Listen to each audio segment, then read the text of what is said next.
দুইবার নয়, 9 বার চেষ্টার পর 10তম বার মাধ্যমিক পরীক্ষায় উত্তীর্ণ হন আমাদের রবীন্দ্রনাথ ঠাকুর। তার তো দক্ষতার কোনো কমতি ছিল না, তবে কেন তিনি প্রাতিষ্ঠানিক সার্টিফিকেটের আশায় বারবার পরীক্ষা দিয়ে গেলেন? আশা করি উত্তর দিয়ে যাবেন। ধন্যবাদ মাননীয় মডারেটর আমাকে কিছু বলার সুযোগ করে দেওয়ার জন্য। আজকের বিতর্কে উপস্থিত মাননীয় মডারেটর, বিচারক মণ্ডলী, আমার প্রতিপক্ষ দল সহ যারা দেখছেন ও শুনছেন তাদের সকলকে সালাম ও শুভেচ্ছা।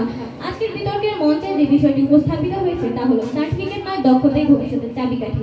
অত্যন্ত যুক্তিসঙ্গত কারণে এই বিষয়টির বিপক্ষে আমার ও আমার দলের সুদৃঢ় অবস্থান। পক্ষ দলের প্রথম ও দ্বিতীয় বক্তা খুব সুন্দর করে বলে গেলেন দক্ষতার গুরুত্ব, যেখানে সার্টিফিকেটের খুব কমই বহিঃপ্রকাশ। অনেকটা একচোখা বক্তব্যের মতন তারা সার্টিফিকেটের বিরাট পাতাকে ভাঁজ করে যেন গুম করে দিয়েছেন। শুধু দেখানো হয়েছে দক্ষতা দক্ষতা আর দক্ষতা। প্রতিপক্ষ, দক্ষতা অবশ্যই জরুরি, কিন্তু সেই দক্ষতার প্রমাণ কি? উত্তর হলো সার্টিফিকেট। সার্টিফিকেট হলো সেই দলিল যা বলে দেয় একজন ব্যক্তি সত্যিই সেই বিষয় সম্পর্কে জ্ঞান ও প্রশিক্ষণ অর্জন করেছেন কিনা। আজকের প্রতিযোগিতামূলক যুগে চাকরি বা উচ্চশিক্ষায় প্রবেশ করতে হলে সার্টিফিকেট অপরিহার্য।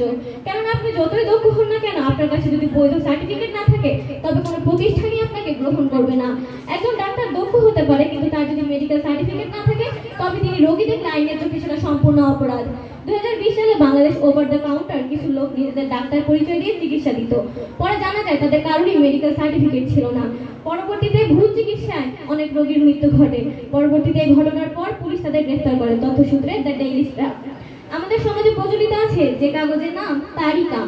এই কথাটি কেবল প্রবাদ নয়, এটি বাস্তবতার প্রতিফলন। আর যদি তুমি বলো আমি গান জানি আর অন্য একজন দেখায় আমি সঙ্গীত বিষয়ে ডিপ্লোমা প্রাপ্ত, তাহলে সুযোগ কার কাছে যাবে? অবশ্যই যার প্রমাণ আছে। মাননীয় মডারেটর, আমরা যে দিনটি সবচেয়ে বেশি গর্বিত হই তা হলো ফলাফল প্রকাশের দিন।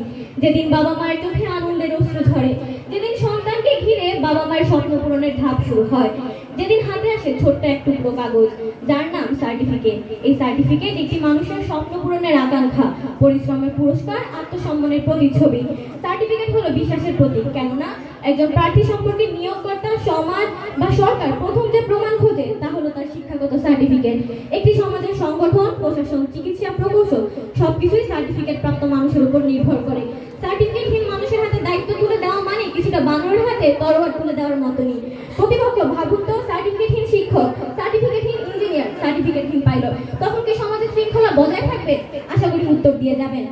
প্রজেক্ট ম্যানেজমেন্ট ইনস্টিটিউট বলেছে প্রকল্প ব্যবস্থাপনায় পিএমপি সার্টিফিকেট প্রাপ্তদের গড় মজুরি যাদের পিএমপি সার্টিফিকেট নেই তাদের তুলনায় 38% বেশি। তাহলে প্রশ্ন ওঠে, যে কাগজের গুরুত্ব এত বাস্তব সেটাকে আপনারা কিভাবে উপেক্ষা করতে পারেন? আমরা জানি শিক্ষা কোনো পণ্য নয়, এটি মানবিক বিনিয়োগ, কিন্তু এই বিনিয়োগের রসিদ হলো সার্টিফিকেট। বাংলাদেশে যেমন সরকারি চাকরিতে যোগ দিতে হলে SSC, HSC, honours, masters certificate প্রয়োজন, তেমনি বিদেশে পড়াশোনা বা কাজ করতে হলে প্রয়োজন হয় আইএলটিএস, জিআরই এর সার্টিফিকেট। সুতরাং সার্টিফিকেট হলো যোগ্যতার আন্তর্জাতিক পাসপোর্ট। এটি একটিমাত্র সার্টিফিকেট মানুষকে দেশের গণ্ডি পেরিয়ে পৌঁছে দেয় বিদেশে। আজ বিদ্যালয়, কলেজ, বিশ্ববিদ্যালয়ে পড়াশোনার প্রতিটি ধাপ শেষে সার্টিফিকেটই আমাদের শেখার অগ্রগতির স্বীকৃতি দেয়।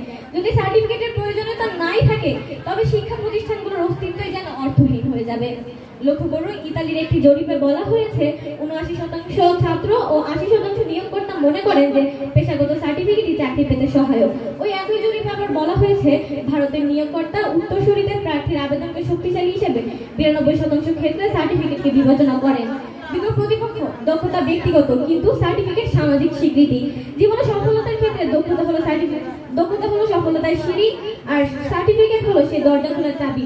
আর দরজা না খুলে শুধুমাত্র সিঁড়ি ব্যবহার করে ঠিক কতটুকু সফলতা অর্জন করা যায় তা আমার প্রতিপক্ষরাই ভালো বলতে পারবেন। অনেকে আছে যারা সার্টিফিকেট ছাড়া নিজেকে বিশেষজ্ঞ বলে, কিন্তু সেটি গায়ে মানে না আপনি মোড়ল হওয়ার মতোই হাস্যকর। মানুষের দক্ষতা একটি দেশের উন্নতির পিছনে ভূমিকা রাখে, তবে মানুষ যখন চুরি, ডাকাতি, ছিনতাইয়ের মতো অপরাধমূলক কাজে দক্ষ হয়ে যাবে তখন ঠিক কতটুকু উন্নত হবে আমাদের এই দেশ? প্রশ্নে ঠিক গেলাম, আশা করি উত্তর পাবো। প্রতিপক্ষ, দক্ষতা সময়ের সঙ্গে বদলায়, কিন্তু সার্টিফিকেট চিরস্থায়ী প্রমাণ হয়ে থাকে। আপনি হয়তো কোনো কাজে দক্ষতা হারাতে পারেন, কিন্তু সার্টিফিকেট কখনো হারায় না। এটি জীবনের প্রতিটি পর্যায়ে আপনার পরিচয় বহন করে।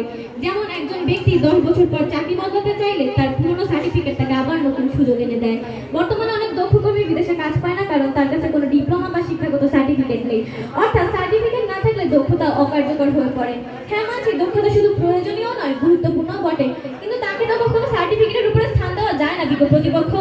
তাই শেষে বলবো, যতই কেউ বলে দক্ষতা থাকলেই যথেষ্ট, কিন্তু বাস্তবতা বলে ভিন্ন কথা। সার্টিফিকেট ছাড়া দক্ষতা অনেক সময় হরিণের স্বপ্নে ঘাস হয়ে যায়। তাই বলবো ভবিষ্যতে চাবিকাঠি হাতের মুঠোয় রাখতে সার্টিফিকেট অপরিহার্য।